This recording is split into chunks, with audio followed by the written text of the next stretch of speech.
Welcome into After the Whistle, everybody. This is Jared. Today is Sunday, January 24th. To start off, we're going to talk about some sad news that took place in the baseball world on Friday. All-time great Hank Aaron unfortunately passed away. Hank Aaron was probably honestly one of the best baseball players of all time. Dude had a whole bunch of home run stuff. And at least in my eyes, I mean, I love myself a good home run. So Hank Aaron's probably one of my favorite players, even though obviously I never actually got to watch him. As far as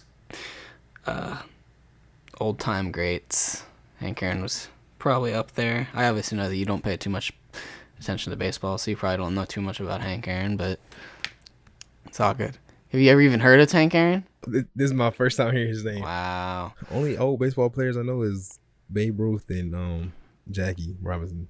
Really? Mickey Mantle? Never heard of him. Wow. What's that dude name? Manny Ramirez. Yeah. Yeah, I know him. Oh, Sammy Sosa. I know him too. Sammy I read a book Sosa, about him. Yeah. Besides, I like Sammy, but then he was a cheater. he cheated. Yeah, he used a quirked bat. What does that do? Does it make you hit harder? Makes makes you like be able to hit harder. Oh dang. But yeah, rest in peace. Sorry, it's my first time hearing him, but right. Hey man, everybody's got their sports they don't watch. You know. Yeah. You watch gymnastics, I don't. I don't watch that, but okay. You're supposed to go with it. No, just kidding.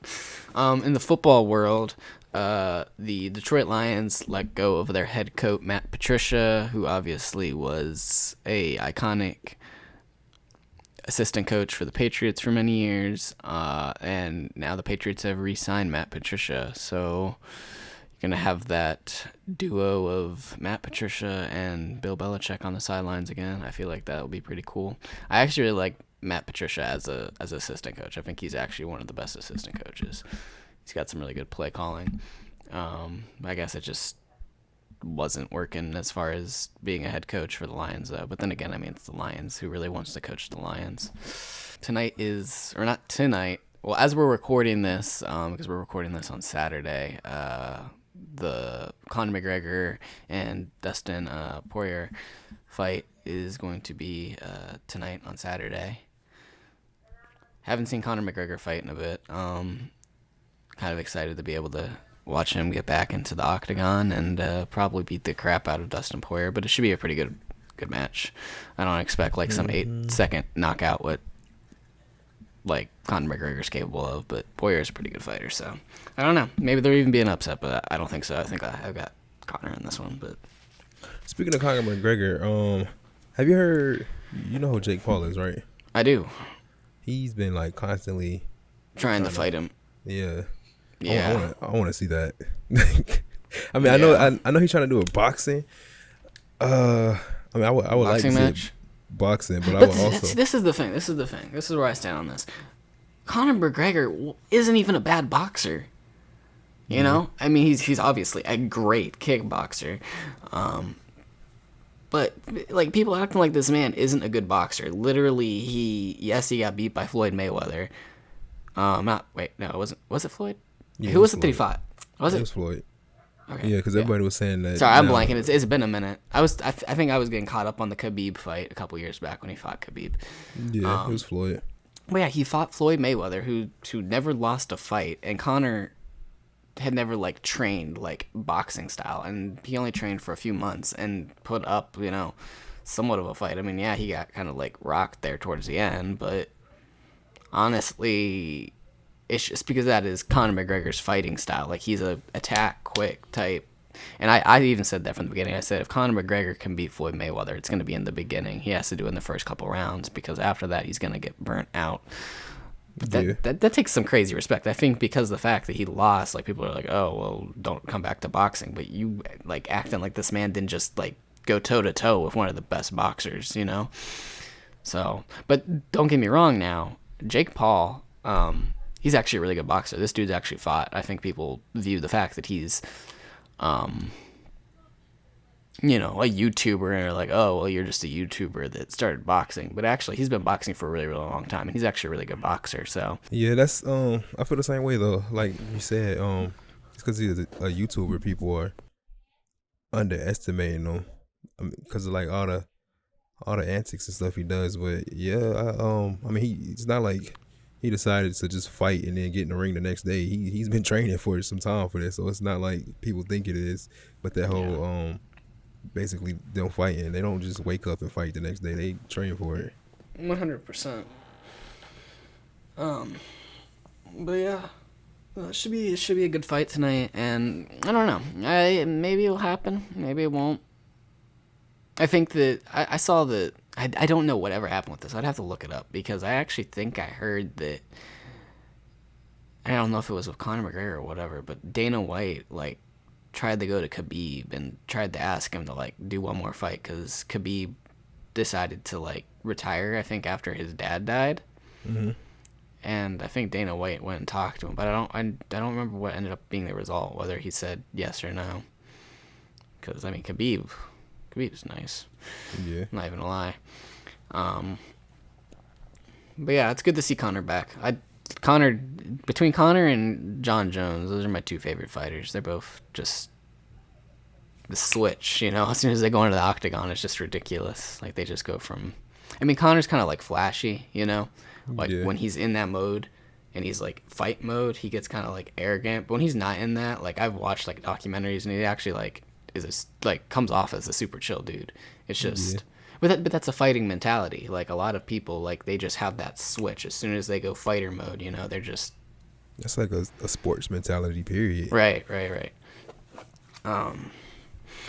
But yeah, that's basically all the big news that I've got. Was there anything that I left out that kind of happened in the last day or two? That's like not involving NBA, because obviously we'll get to the NBA. Oh, what's his name? He died. King. Mr. King. Stephen King. Oh, really? Hold on. Is Stephen King a guy? No, it may not be Stephen King. It's the Larry King. There we go, Larry King. Larry King. Yeah. Man, who cares about Larry King? We ain't not getting that. I was about to say, who is there a Stephen King? You know Stephen King? There is. Stephen King is the horror book writer. Oh. The Goosebumps. Yeah. No. Wait, I just said Goosebumps. That's I cut that out. I just made myself seem really stupid. No, Stephen King is the person that is like the iconic horror book writer that wrote like It and all that stuff. I was thinking R.L. Stein. R.L. Stein's who did Goosebumps. Not him. Larry Not King R.L. died. Stein. Larry. Yeah. But I mean, I really don't know much about him. I just know he got a talk show. So Yeah. No, he was. Rest in peace. Yeah.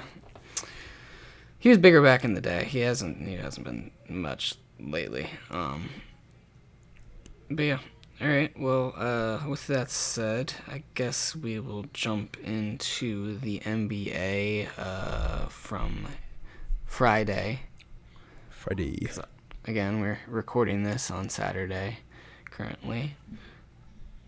So, we'll get to the Cavs and Nets game. What other games stood out to you? That Magic Pacers game, simply because the end, my guy Malcolm Brogdon hit a clutch 3 to beat the Magic. I really like Malcolm Brogdon. I liked him when he was in the Bucks. That's why that game stood out to me.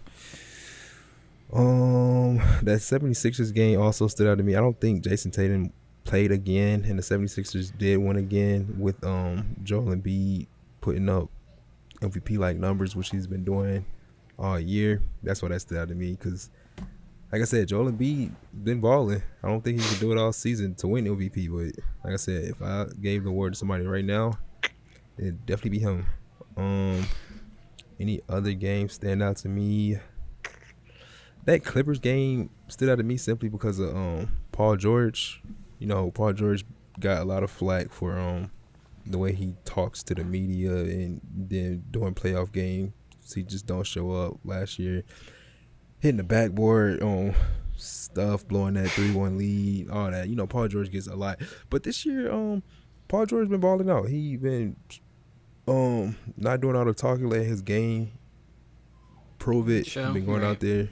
Yeah, because again, MVP of the season, I said I'd give it to Joel, but top 5, Paul George would be in that conversation for me because he's been balling. I think his true shooter percentage is like in the 60s or high 50s, which is really, really good. But yeah, I think that's why I think that game stood out. Okay, I'm gonna get back to that in a second, but I had a thought come to my head because you were talking about Joel. I saw yesterday, because I was looking at Joel's stats, just trying to see like where he was as far as like standings and stuff. He was like in the top 10 for like points and rebounds and stuff. But his overall player efficiency, he was second. Do you know who's number 1 in player efficiency right now? Number 1 is Jokic. Really? Yes. I mean, Jokic was in that convo, I think. Or no, I think he in the convo, or was he in the defensive player? No, not defense at all. He was in the convo for MVP. I was just trying to think of which one it was. I couldn't remember because I remember saying his name. But yeah, back to Paul George. So as you know, I'm a Cavs fan. Seeing how I was like born in Cleveland and stuff like that. But my dad went to college in Indiana, so he like kind of raised me also as a Pacers fan. My dad likes the Pacers and like Reggie Miller and all that stuff. Like that was kind of like people that he was really, really into. He doesn't watch a bunch of basketball now, but back in the day when Reggie Miller played for the Pacers, he was really, really into the Pacers. So I also grew up liking the Pacers. So kind of when the Cavs sucked, I kind of like tilted myself more to the Pacers side back when it was like the Pacers versus the Heat with LeBron. And I really like Paul George. Like recently, it's like you said, he kind of like went down, especially last year. But back when he was on the Pacers, I mean, like Paul George was like my favorite player, and he still is probably one of my favorite players. So it's really good to start seeing him come back to his old self, because obviously not like compared to other people, but obviously after his totally gruesome leg injury back in like the Olympic scrimmage or whatever, few years back, he just kind of, that obviously had some type of effect on him, but not compared to some people like that I've seen that have gotten injured and come back. But last year was a little bit rough. He kind of was getting a lot of heat from people talking about how he was trash and stuff. Yeah. I think it's when it comes to Paul George, it's kind of like Kyrie in my opinion. The stuff that he says to the media, that people don't like that. Right. So then they look at his game and don't like his game because, like, same thing with Kyrie. Sometimes Kyrie says some dumb stuff to the media, but you can't deny that Kyrie is a hell of a player. No. That's what I said. That's what I tell people. Because it's like people forget that literally like 2-3 years ago, I think, when Paul George was on the Thunder with Russell Westbrook, that last season without Melo, I think, or was it? No, it was without Melo. Anyways, that season he was top 3 for MVP that year because he was balling out that year too. So people just completely forget when they say dumb stuff to the media. Right. No, I totally agree. I had a train of thought when you were saying that, but I lost it. No, but yeah, I do. I feel the exact same way because I've been saying that about Kyrie too. That it's like I really like Kyrie as a player, but I don't like him as far as his outside persona. I feel like he's a little bit of a hothead, but that's one of those things. It's like if you're gonna talk like that, you got to be able to like back it up. So I agree that if you talk like that and you don't prove it, then it definitely is gonna tarnish your thing. But that's kind of why I didn't like KD so much here and there, was because he was playing good, but he also was kind of being a little bit of a hothead, a few years back and stuff like that. And I was like, that's kind of like, I get that there's been stuff that LeBron's done, but like LeBron's kind of like composed himself well throughout his career, and he's like one of the top players ever, so it's like, I don't know, like in my mind, I'm like, you obviously see these dudes that are really, really big, in sports, just in general, like not even LeBron, and they like also hold themselves to a higher standard outside too. So when it comes to these dudes that aren't even like top stature and they're trying to act like they are, I'm just like, what are you doing? Like, yeah. Gordon Hayward at least had a decent game for the Hornets. They didn't win, but he put up 34 points. Shot 12 for 20, so obviously not terrible. See what his other stats were. I like Gordon Hayward. I just don't like the contract that we gave him. That I think that was definitely overpaying for him. Yeah. Lonzo had a little bit of a slower night last night. There's been a lot of talk with Lonzo recently about whether he's a bust or not. What do you think? It doesn't even look like. Yeah, they only played him 17 minutes. So I don't know what's up with that, because he's been playing more than that, hasn't he? Yeah, I believe so.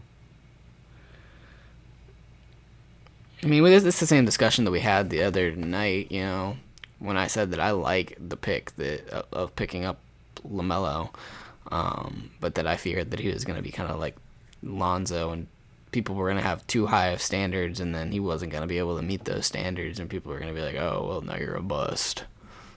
Yeah. Because that's exactly what happened with Lonzo. I mean, Lonzo, you know, like came in and everybody thought that this dude was going to be like the GOAT, and he definitely wasn't.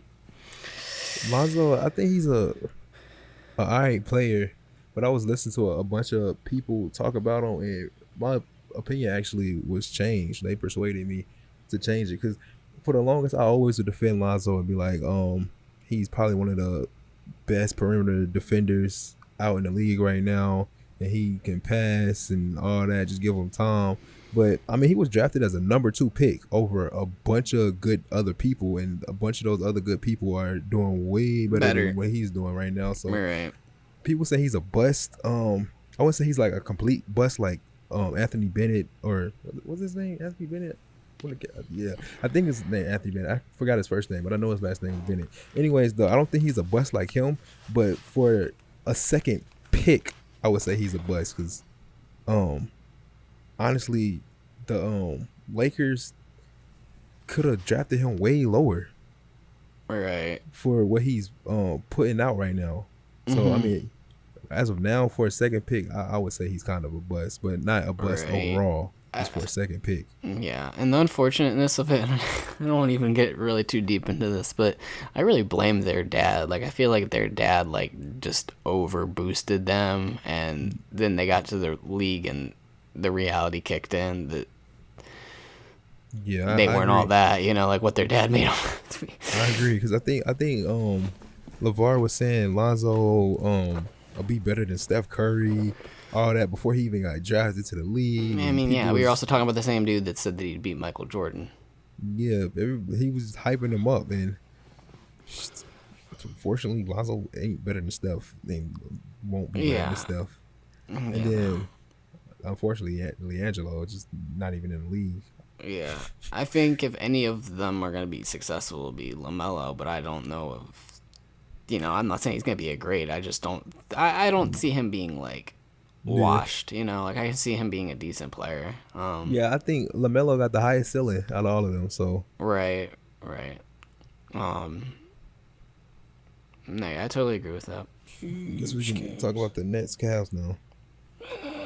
Nets and Cavs, round 2, and the Cavs got the fatality. They won both. I was wrong. I said that the Nets was about to blow them out.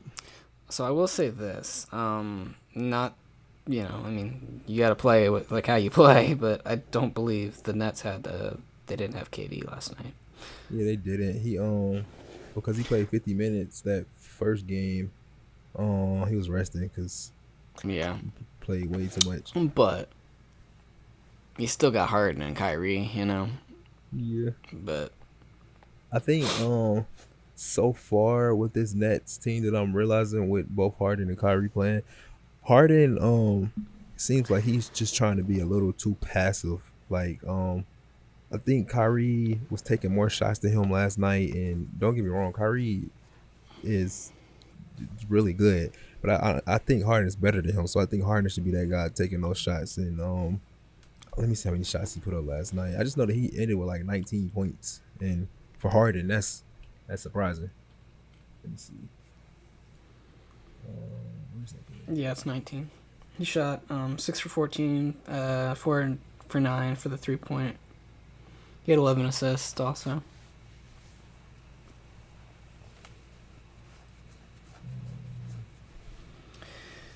Yeah, like you said. And then where's Kyrie at? Kyrie had 38. Kyrie stepped up a little bit more. Yeah, Kyrie took 24 shots. I mean, he was hot last night because he put up 38. But at the same time, I still feel like Harden should be out there taking more shots than 14. I feel like he's not trying to come to the team and be like, it's my team, even though I think it's KD team. Anyways, though, he's not trying to come there and take Kyrie spot as the second guy, in my opinion. I feel like he's just trying to. This is what they need to do. They need to figure out their roles. I agree that KD needs to be the leader, Yeah. Harden needs to be that person that can get, space and be able to shoot the ball. And Kyrie, Kyrie's one of the greatest dribblers and space creators and people that can move the ball. So, I mean, they've got a very dynamic trio there. They just got to be able to make use of that. In my opinion, if I was Steve Nash coaching them, I would have Harden run the point and have Kyrie play more as like a 2 guard. Because in my opinion, Harden's a better playmaker, facilitator than Kyrie, in my opinion. Only problem is, I was looking at Kyrie's statistics the other day. Kyrie's not really a good catch and shoot type guy. He's not really good off the ball. I was looking at his stats. What percentage was it I saw? Anyways, his like 3-point percentage off of catch and shooting was like in the low 30s, and I was surprised by that because I didn't really know that he wasn't that good of an off ball player, but.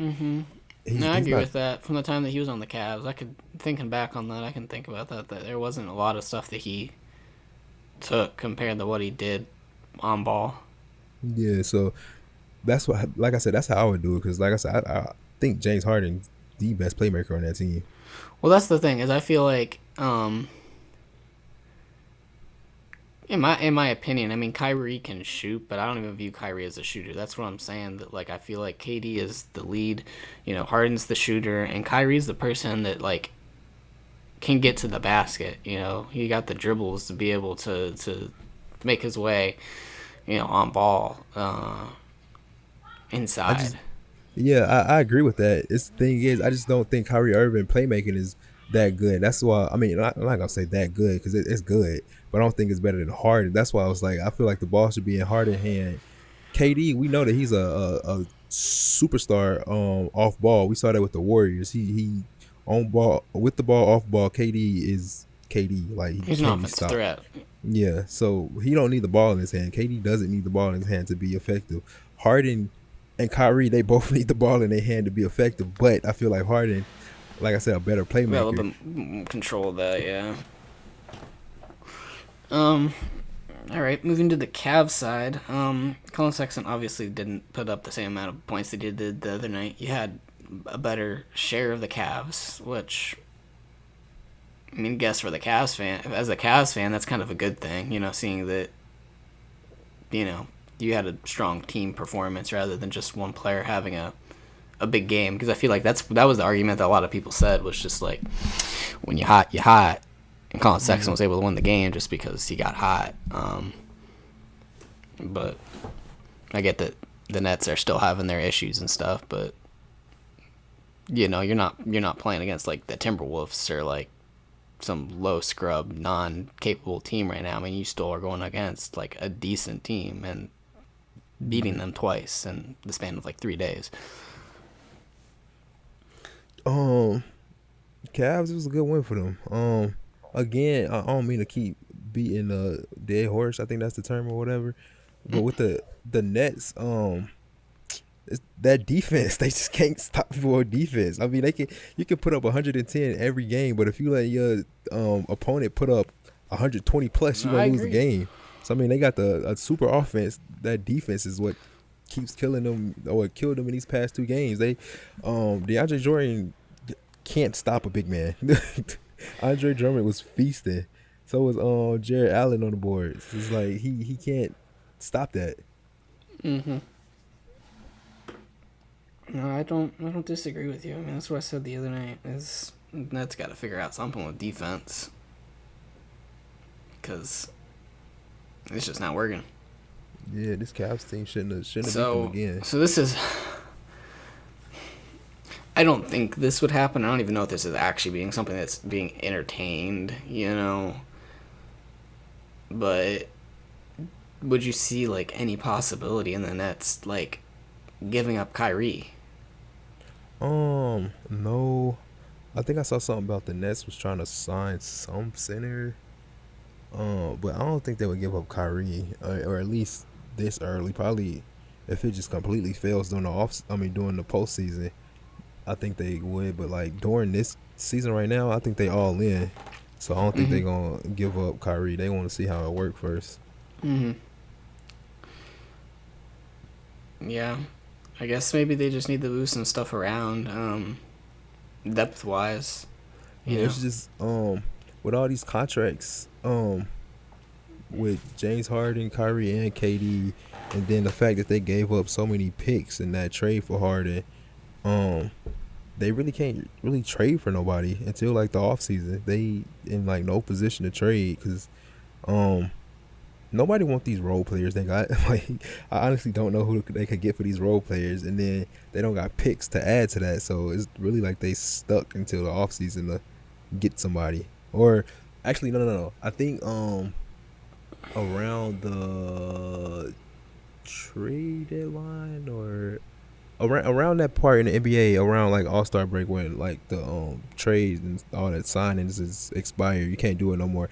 A lot of old people get their contracts bought out. So I mean, the Nets could try to do that with a defensive old guy, try to buy out his contract around that time. But like I said, they really can't trade for nobody currently and move pieces around. They just gotta work with what they got. Mm-hmm. 1 second. Yeah, I think that's what's just so like.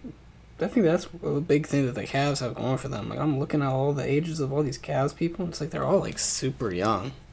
Like literally, they don't have like a old dude on their team. So as long as they play it smart, I mean, they've literally got a team that they can hold on to, or move around however they feel. Yep. I mean, the oldest person is JaVale McGee, but I mean, even JaVale McGee's, he's the only 30 plus year old person that they've got. But I mean, even now, they're not really using JaVale McGee currently. They keep getting DNP'd. Yeah. So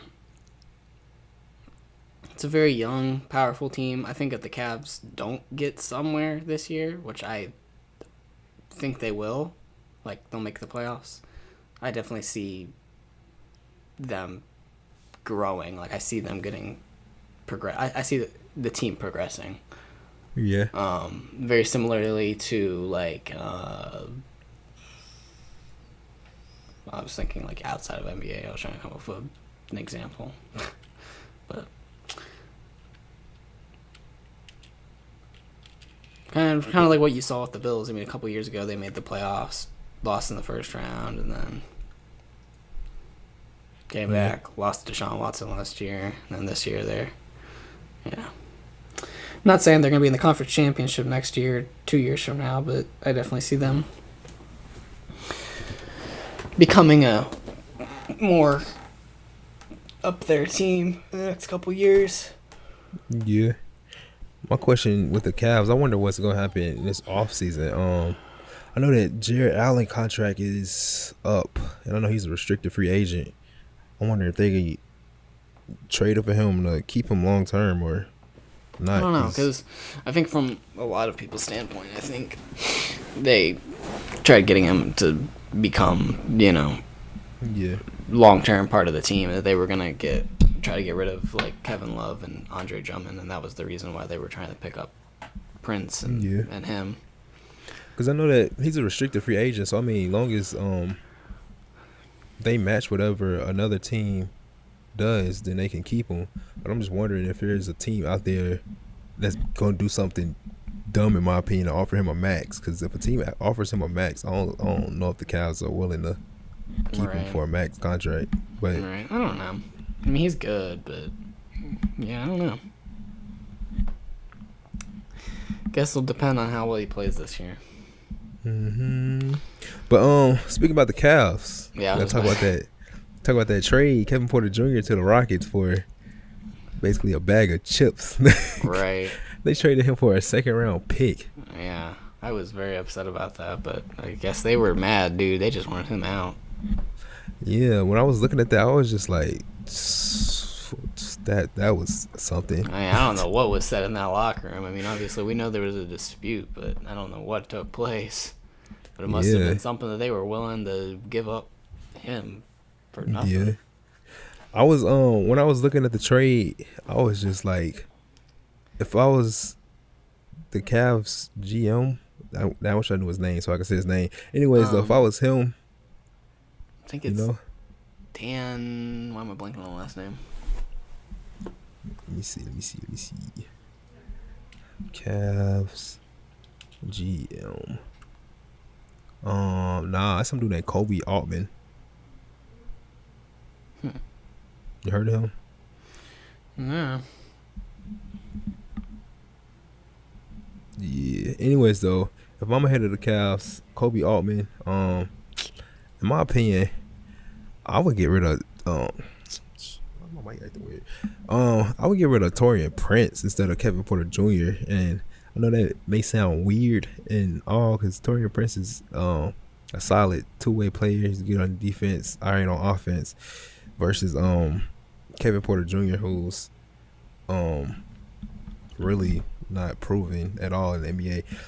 Reason I would do that because Kevin Porter Jr. is only 20. This is his second year in the league. I know he hasn't played at all this year because of personal issues, but last year, I think he averaged about 10 points per game. He showed that he was a He's a decent good player. Yeah, he showed. In my opinion, he reminded me like of a Michael Porter Jr., but like a mini version of him. And I know Michael Porter Jr. ain't all that yet, but if it was like a step before Michael Porter Jr., that's why I would say Kevin Porter Jr. When it's weird, they got the saying like Porter Jr.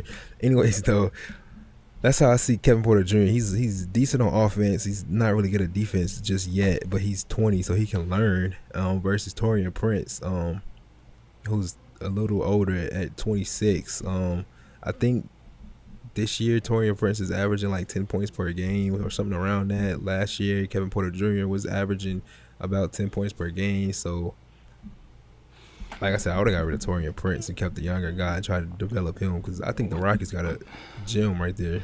What's up with all the Porter Juniors though in the NBA?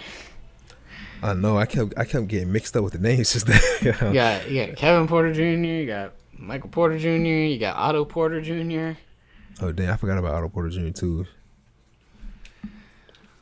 Dan Gilbert is the owner of the Cavs. That's what I was thinking. For some reason I was thinking Dan Gilbert, but no, yeah. I don't keep up too much with the GMs, to be honest. Me neither. But yeah, Rockets getting them a little young team right there, or they getting young pieces with draft picks. So I don't know, maybe 2-3 years from now, the Rockets may be a straight young team like the Cavs. Yeah, true. No, I think you've got some really decent young up and coming teams for the Eastern Conference here in the next couple years. Because I feel like the East has been so low lately. You know what I mean? That they've gotten all these decent people that have been coming into the league. You know. Yeah. And so these teams are starting to build as long as they're smart. I mean, eventually you might have some equality in the conferences. I'm looking at it. Yeah, every team. I feel like that's literally what it is. I feel like the Western Conference is filled with all of your like veterans, like all your big veteran teams, and then the Eastern Conference is all these young up and coming teams. Yeah, I'm looking at that like. You're gonna end up with like the championship game is gonna be the battle of the veterans and the young bucks. Yeah, I'm looking at it. If I was to say, I would say the Nets Um, the Bucks got a few old people, and the Raptors and the Pistons. Hold up, no, the Pistons just got Blake Griffin. But yeah, the Nets, Raptors, and Bucks probably got like some of the oldest people in the Eastern Right. Conference. Besides that, the rest of these teams look Super like, young. yeah, I mean, it's like I said, literally, I think the average age of like the Cavs is like 24 or 25. that's weird though. We like about to go on a whole new stage of Maybe not even because there was a basketball. lot of young people. It's just you had a couple people that were a little bit older that Yeah, brought that up. Honestly, the majority of them are probably like young 20s, like between 20 and 22. yeah. Could you imagine that though, dude? Like 5 years from now, all these players we grew up watching, most of them gonna be gone, I which is know. It just feels weird. weird. Cause You have all these new dudes. yeah, it won't be It's LeBron gonna be in the weird because league. I know two people that are like up and coming NBA players. So it's gonna be weird to like think like, hey, I actually know those people. I don't know if they're gonna Yeah, turn into anything, but like one of them or two, probably both of them are honestly gonna make it into the league. I've even got somebody right now that plays in the G League that I know, but I don't know if he'll ever make it to the NBA, but he might. I don't know. that's crazy though to think about that. Yeah, it would definitely be weird. That's how I feel right now because I've always been a huge college football person. So like these last couple years have been the prime of being like, wow, these dudes are like the same age as me. This is kind of weird, Yeah, I know. We're you gonna get to a know. point where we be like, these players are younger than us. I remember like back in the day, like making sport, like doing like the my careers and stuff like that, and having to like not put my actual birthday, and now I can actually put my actual birthday in and like actually be able to like be my age in the game, and it's like, wow, I feel old. Dang, next thing you know, we're gonna be putting on our age, but we're gonna be making ourselves like 10 years younger than how old we Right, actually are. right. Gosh, I mean that's what I tell people. It's like, what am I? I'm like, people say, "Oh, you're young," and I'm like, there was something I said where I'm like, they're like, "Oh yeah, you're 21." I'm not. I'm 23 now, but it was something to where I was like, "Yeah, I've got less time till I'm over the hill than what I've lived now." Yeah, I'm like, dang, dude, it's crazy. Like, 17 years, I'm gonna be 40. yeah, I know. That's crazy, dude. I be thinking about that sometimes. Yeah, we're getting old, dude. Feels like just the other day we were seniors in high school meeting. Mm-hmm. And now we've gone through like entire high school career. Mm-hmm. Yeah, it's weird. It is. But all right. Enough with the thinking we get old because I want to think I'm young forever. Back out the walkers. Well, I'm gonna get you for your next birthday. You got me that Yeah. card. I'm gonna get you a walker. But yeah, all right. Time to dive into the NFL. Okay. So I believe the first game is the NFC conference game, which is between the Tampa Bay Buccaneers and the Green Bay Packers. It'll be at 3:05 today when you're hearing this. Question about that game. Do you know if AB is he healthy? He's out. Brown Oh, is he's out. out. He is. Dang, that sucks. What happened to him? Like, what did he injure? Um, that is a good question. Whatever he injured though, is it talks that if they won, he wouldn't be available for the Super Bowl also? I don't know that. Mm. It has something to do with his knee, and I think that they said the MRI showed that it wasn't a serious injury, so I guess he's just in pain, and maybe they're just leaning on the hopes that they can win the game without him and then have him at full strength probably for the Super Bowl. That would be my guess. They're Yeah. probably playing the safeguard. So did I know we spoke about this earlier in our podcast like 2 episodes ago. Did you change? I mean, your predictions, they still the same with this game?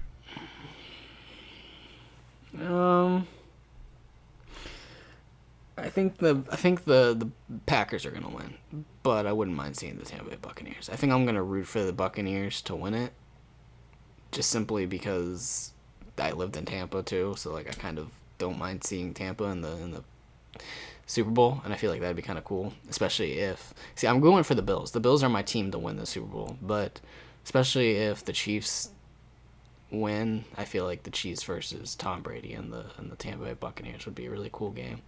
Because I've made it very, very clear that I think that like Patrick Mahomes is very well possibly the next GOAT that could take Tom Brady's shoes, just simply because he reminds me of Tom Brady so much and he has more to his game than what Tom Brady had. But again, I'm going for the Bills, so I kind of. I'm standing by the same thing that I said a couple podcasts ago, which is literally I could see every single combination happening. Yeah. Both games are going to be good, and no matter what the matchup in the Super Bowl is, it's going to be a good matchup. Yeah, I didn't change anything either. I think, like I said, the Packers are going to win it. I want the Bucks to win it all, but I just think the Packers about to beat them. And then, like I said, I think the Chiefs are gonna beat the Bills. So I think it's gonna be Chiefs Packers. Just with Packers beating the Chiefs. Yeah, I think the Packers. Question. Has Tom Brady and Patrick Mahomes met in the playoffs yet? I know last year Tom Brady lost to the Titans. Did they meet the year before that? I don't think so. The year before that. Oh. My mind is running blank. Who won the Super Bowl the year before the Chiefs? When did they won the Chiefs won last year? Yeah, because they beat the Chiefs Rams. Won last year, and the year before that was the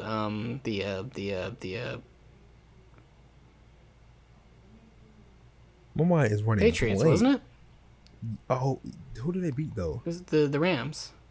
Oh yeah. The world's most boring Super Bowl game. So hold on, who did the Chiefs beat last year? The Chiefs beat the 49ers. Oh, all right. There we go. I was getting it all mixed up because I was thinking the Rams went last year, and I was thinking the Chiefs beat the Rams, and then that's why I was confused about who the Patriots beat. But all right, there we go. Patriots beat the Rams, while the Chiefs beat the 49ers. Oh no. According to this, the Patriots beat the Chiefs to get to the Super Bowl game. Oh dang, they did. So they did meet up, but that was like before Patrick Mahomes was Patrick Mahomes. I mean, it was 2019. That's when I started talking about Patrick Mahomes, not how I felt like he could be the next Tom Brady. But it was a close game, and that was my point. Was that I felt like, I think that's when I started making my point. Was the fact that I saw in that I thought after Tom Brady was gone that Patrick Mahomes was going to fill those shoes. Because both were 13-5 teams, and the score was 37-31. So I mean, it was a close game. And that goes back to what I think, though. I think the better matchup that year would have been the Chiefs versus the Saints, but the Saints got totally snubbed. They got cheated. Was that with the that hit at the Rams hit on cornerback hit old dude? And he didn't get the catch. Yeah. Yeah, I remember watching it. I was like, dang, that was definitely pass interference. Yeah. But yeah, they've met, but if that happens, that's different. You know, that's the conference championship. It's never obviously happened in the Super Bowl. Yeah. So. But again, I'm standing by my thing. I think it's gonna probably be. I don't know. It's like I said, I could see all four teams. I've got it. My top pick is the Bills, so I've got to say Bills versus the Chiefs. But it's gonna be a very good game. I think that game is gonna be really good. Not to say that the Buccaneers versus Tampa Bay. I mean, not to say that the Buccaneers versus Green Bay isn't gonna be a good game, but I think that Chiefs versus Bills game is going to be heated. Yeah. So we'll jump into that. Currently, the Chiefs, according to ESPN, are favored. And Patrick Mahomes, he's good for the game, right? He's not still Yeah, he's good. Now, he's playing, but will he be 100%? Because even outside of the concussion that happened, he was struggling last week with a toe injury. And I still Yeah, I think heard that he's about having that. issues with that. So, that might Yeah. have a little bit of an effect as far as maybe him on the ground game. But, You ever had a concussion? you know, not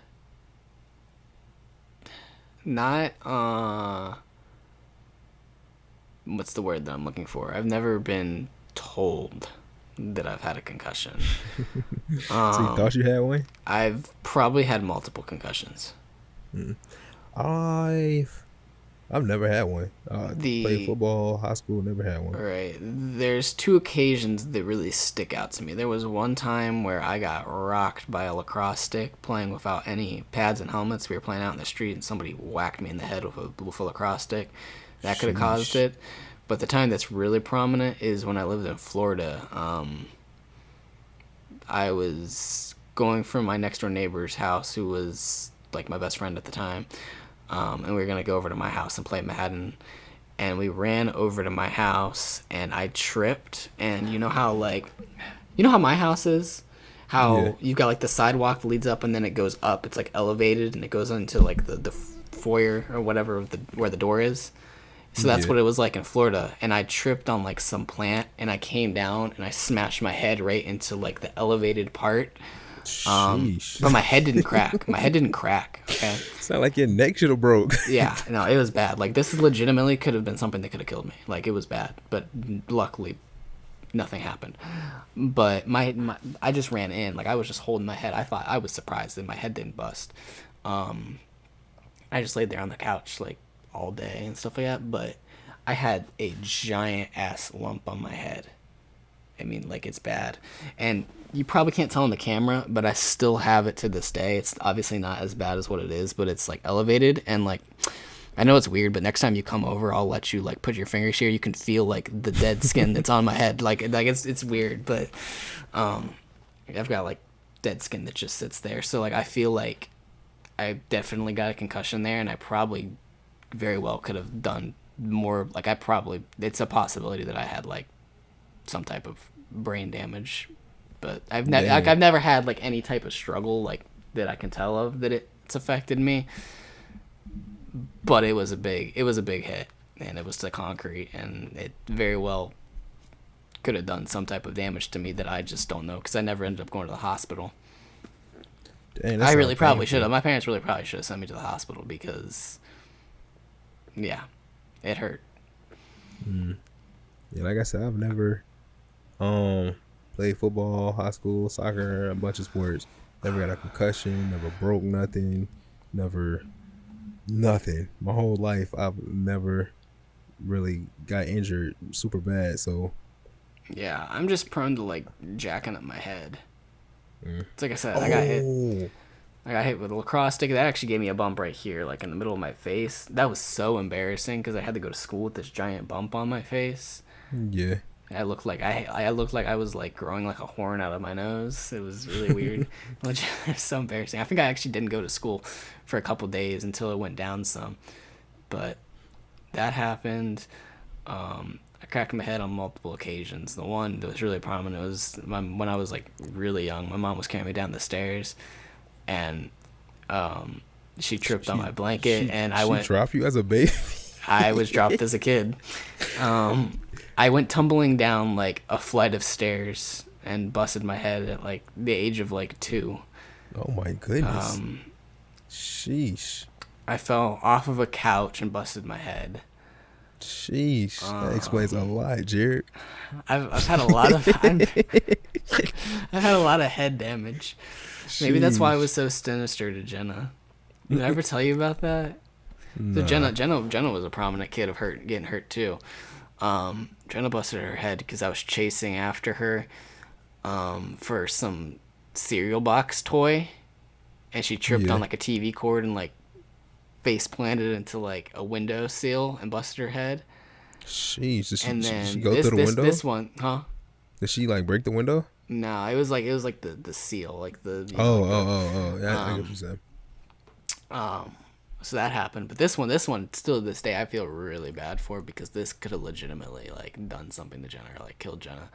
When we lived in Florida in an apartment, and I was like young, I'm trying to think, I was probably like, Jenna probably was like 3 maybe, and I was probably like, it was somewhere between 3 and 5 for her, and I probably was like 6 to 8 or something like that. I was young, so was she. And I just didn't get the concept of stuff, you know. Yeah. And Jenna was on top of the bunk bed that we had in our room, and I had a little miniature TV that was like square, you know, like those old TVs. Yeah. And I put a blanket over it, and I told Jenna to jump onto the pillow, which was actually the TV, from the bunk bed, and she dropped and like smashed her head into it. That legitimately, to this day, I feel it's a story I tell, but it's a story that I feel really, really bad about because that literally could have done You trying something to to her. kill your sister? Yeah, it's bad. It's crazy. Nah, only I was thinking when you were saying all that, I got hurt once. I was probably like middle school. I was at one of my friends' houses. It was playing tag in his room. Like it was like 4 of us playing tag in like a tiny bedroom with the lights off. This sounds weird. This sounds very weird. But nah, yeah, we was playing tag in his room with the lights off, about 4 of us. I don't know how you can possibly do that, but we was trying. Anyways, though, I was on the bed. Somebody pushed me. To this day, I don't know who pushed me because everybody said it wasn't them. Anyways, though, I flew off the bed. One of my friends, the house he was at, he keeps his bike in his room, and my head flew like face first into one of the pegs on the bike, and right in the middle of my forehead. I don't know if you probably can't see it with the cameras and all. Mm-hmm. But anyways, though, I still got this mark on my head because I was leaking. It was blood rushing down my forehead and everything. I went home. My mom was going crazy and all that. They thought I needed stitches, but we didn't go to the doctor. We just put a Band-Aid on it. But like I said, to this day, I still got the gash on my forehead of that. But besides that, I ran into like those Bowflex things. Oh yeah. Yeah, I like was doing something one night when I was younger when we first moved in here, and I like kind of like jolted up. I think I was like playing like hide and go seek or something like that, or tag or something like that with Jenna. And I like pushed myself forward and ended up gashing the side of my eye with the edge of the Bowflex, and it cut my eye. Both me and Jenna are really injury prone. Jenna's really badly injury prone. Like Jenna's always getting like something. Like she had to get surgery on both of her ankles. Do y'all bruise easily? Yeah, probably. Yeah. I mean, I haven't gotten injured in a long time, but as a kid, I would do your typical kid stuff and like scrape my knee and. Yeah, I know what you mean. But there was one that was really bad, and it was like one of those moments I was, we were at camp, and Jenna, it was like the first year that Jenna had gone to this church camp that I had been regularly going to, and it was the first year that she was on the trip, and it was like the first night, and I was out by the like main like cabin, whatever you want to call, lodge, playing cards or table tennis or something like that with people, and one of the people like came and was like, hey, you need to come with me, your sister got hurt or whatever, so I'll go. And she's just sitting there, and they've got her in a chair, and I mean her arm like right here is just like Paul George, and it's just like dangling. Sheesh. She had like tripped over like a fan cord and like landed, I guess, on her arm, and it like snapped her arm. Oh my goodness. But it just looks nasty. Yeah, it sounds like it looked nasty. Yeah, it wasn't. I mean, it wasn't like bent like what I'm making it seem like. But I mean, it was bent. Oh. You know, but it wasn't like 90-degree angle like Paul. I mean, it might have been at the time, but when they had it elevated and stuff like that, just you could see the bend like at the arm and stuff. It was, Crazy thing is, dude, like I said, I never really got injured like that. but I always wanted to break my leg. I know that just Well, sounds so you can just walk around with crutches on? dumb. Yeah, I used to see people with crutches on. They would have a cast on. Everybody would sign their casts. They would get so much love from like all the girls, all that. I was just like, dang man, I kind of want to break my leg. My sister, I forgot what she did to her. Intentionally jumps off the house. My sister, she did something to twist her ankle or whatever, so she had crutches for like a week or two. I would always play on her crutches, and I was just like, dang. Even Yeah, I though had the that same mentality. I seemed feel like it a lot of hurt. people had that same mentality. Like, it was cool to be hurt. Yeah, it just Because you got all the attention, and yeah, but I was never, I guess. there was perks to it. At Cox Mill, they had an elevator, and it was like, if you Yeah, had an injured leg, you didn't have to go up the stairs, and you could be late to Yeah. class and take the elevator. And exactly. So that's why, like I said, I wanted to break my leg, but I just never had the balls to courage actually to do it. do it intentionally. Yeah. I fell in a ditch once, and I they were building a house across the house that's across from us, Yeah. next to Sahil's. It was being built, and we used to play in there, and I like fell in there once and hurt my ankle. But when I went to the doctor, I think the doctor just kind of pulled a doctor type move, trying to get a bunch of money, and like said that I had done something to my leg that I really didn't, because to be honest, I actually really wasn't that much in pain. But I just kind of was taking my opportunity to like finally succeed and try to get like crutches and a lap leg, because I didn't even have like a cast on my leg. They just like wrapped my leg with like gauze, and Yeah. I just walked around for like the week on crutches. Damn. But we took a tangent, a big tangent, but I'm gonna did. keep it all in here. We did. All right, so let's wrap it up with the you know the name. I can never get this name right. The participation trophy and golden star of the week. So a little bit of explanation for this since it's the first time. It's just like it sounds. We're gonna give a golden star to a person, thing, etc. that succeeded over the last week. And the participation trophy will go to somebody that tried but wasn't Failed. successful. So my golden star is going to all the people that orchestrated the 4-man trade that happened in the last week with the Rockets, Pacers, Cavs, and Nets. I think all the teams came out pretty successful with that. All improved their team. So I think that was a pretty cool trade to see, because just how big it was, but the fact that it also kind of like benefited 4 teams. My participation trophy is going to go to the the Cleveland Browns. They had a super good season. They had a chance to even come back and win and possibly be playing in the game tomorrow, but their defense couldn't stop some old-ass quarterback on 3rd and 14. So here's y'all's participation trophy. Better luck next year.